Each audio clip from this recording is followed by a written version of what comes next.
Hey there everyone, it's Dr. Sarah Andreas, and today I want to talk to you about 3 reasons your organization might be struggling to develop leaders. The first reason is that your company is not currently in growth mode. Now, we all know that in business, you're either growing, you're dying, or you're stagnant. Now, a lot of people might say, oh, we're not stagnant, we've just chosen to stay this size, which is fine if you're not planning on doing anything else the rest of the time that you're in business. Because here's the truth. If you're just hanging out at the same level, you haven't grown any, but you haven't declined any, your competitors are all growing and growing aggressively. So the chances are they'll outpace you and they'll start to take away the business that you currently are relying on just to stay steady. So you need to be in a growth mode. Another reason might be is that you are in growth mode, but all the current leaders in your organization are years away from retiring. So emerging leaders in your organization, when they look around and they say, hey, are there any growth opportunities here for me? See all these people who are never going to retire and think, oh my gosh, I'll never get a promotion here. There's no sense in me even focusing on growing my leadership skills. Or if they're super motivated, they leave and go somewhere else to grow. So here's what you can do if this is the case for you. Number 1, if your organization is not currently in growth mode, come up with some strategies to get that ball rolling again. Even if it's little growth and little opportunities, it gets people excited about the potential. And if you have a bunch of leaders who are years away from retiring, start doing projects where emerging leaders can take the lead and get that leadership experience.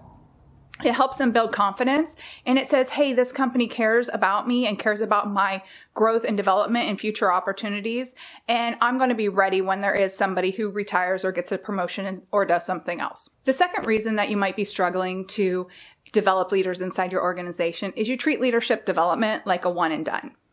That means you send somebody to one class on leadership and you think, oh my gosh, I sent them to that class, they should be a leader.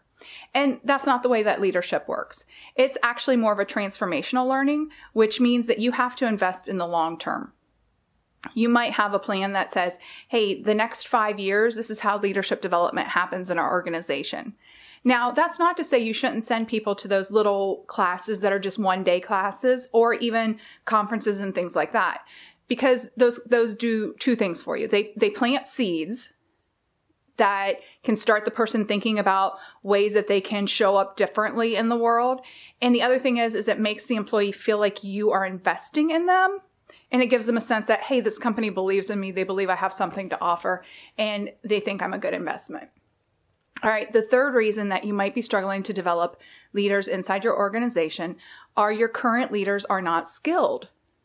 A lot of ways that we learn leadership is by watching other leaders lead and seeing what they do well and what they don't do well. And some people have discernment so they can tell when a leader is not doing something well and they choose not to emulate that person. But if they chose to emulate your grouchiest leader, then all of a sudden you have a building that's full of grouchy, grumpy leaders. So the first thing I think you should do if you're thinking about developing leaders in your organization is take a step back and look at your current leadership team with a really critical eye. Look at how they lead.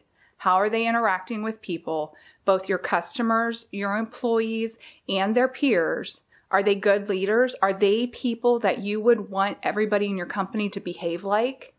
And if that's the case, then celebrate. But if it's not, then you need to talk to those leaders and start them on the process of developing their leadership skills so that way they can have a good impact on your organization. And then take one step back further. And this is the tough one. Take a look at yourself. Are you the type of leader that you would want to have other people leading inside of your organization just like you? And if it's not, then you need to do some of that work. And it's not going to be a fast and easy process. Change is not usually super fun or super fast. But if there's changes that you need to have in your organization because you want to take yourself to the next level, then you need to figure out, do I need to change some of my leadership skills and behaviors? Do my current leadership team need to change some of theirs? Do I need to invest in leadership development as a long-term game instead of just the short term? And is my company growing?